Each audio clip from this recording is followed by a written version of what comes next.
Olá, gente, tudo bem? Saudações jurídicas para vocês. Hoje nós vamos falar de controle de constitucionalidade, mais especificamente sobre o tema do efeito vinculante dos motivos no controle de constitucionalidade, do efeito vinculante da fundamentação das decisões nas decisões do controle de constitucionalidade. Não é teoria dos motivos determinantes lá do direito administrativo, dos atos administrativos, não. Tá? Nós vamos falar aqui do seguinte: quando o STF no Brasil ele tomar uma decisão no controle de constitucionalidade concentrado, ou seja, que vai repercutir de forma vinculante, vai repercutir erga omnes.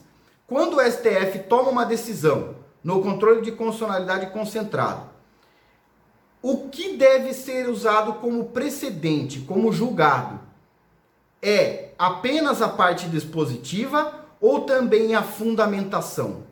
O efeito vinculante das decisões do STF, ele se dá no que foi tratado na parte dispositiva da decisão ou também o que foi tratado como fundamentação da decisão? Para entender esse tema, que parece complexo, não é. Se você quer entender direito atual, se você quer entender direito, controle de constitucionalidade atual, gente, presta atenção nesse tema que você vai ver que é fácil e vai ajudar muito a entender o porquê que alguns temas são mais discutidos no discurso jurídico da atual agenda jurídica do campo jurídico brasileiro atual.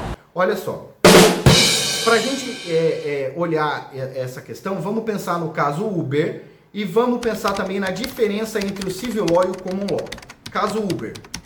Eu chamo de caso Uber quando o STF declarou inconstitucionais leis estadual e municipal que proibiam, leis estadual e municipal, que proibiam o aplicativo de transporte individual de passageiro.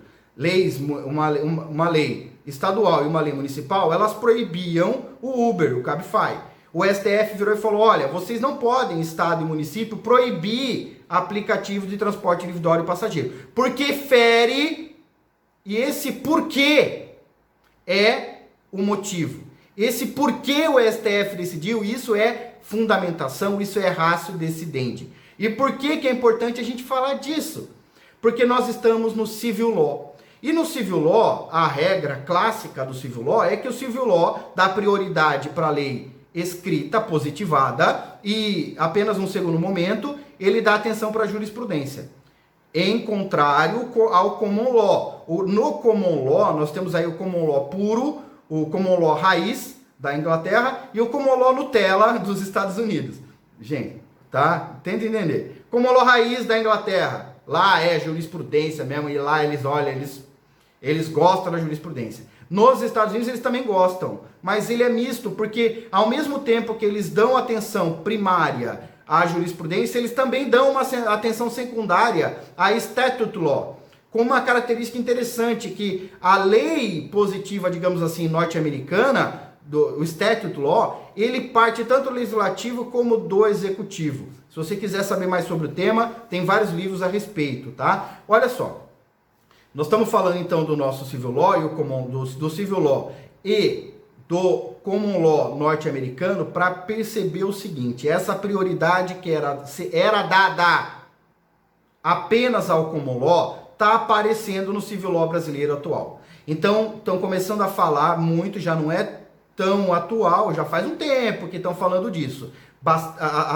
Tanto é que está no Código de Processo Civil. Se nós olharmos no Código de Processo Civil, nós temos aí alguns artigos que deixa clara a tendência a tornar o modelo do civil law brasileiro um modelo híbrido, que é civil law, mas que a própria lei positiva já indica: temos que valorizar os precedentes. E o instrumento que se faz, alguns institutos aparecem, alguns termos aparecem, então, em discussão, efeito vinculante da motivação.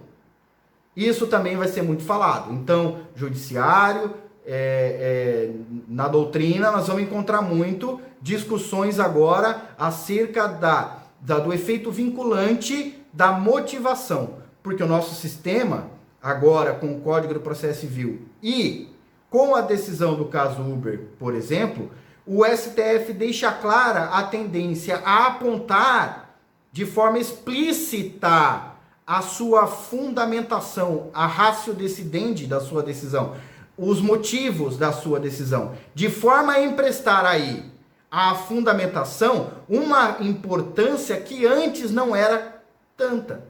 Então, a partir de agora, quando formos olhar a jurisdição constitucional brasileira, é importante olharmos na jurisprudência brasileira. Olha o nosso civil law mudando.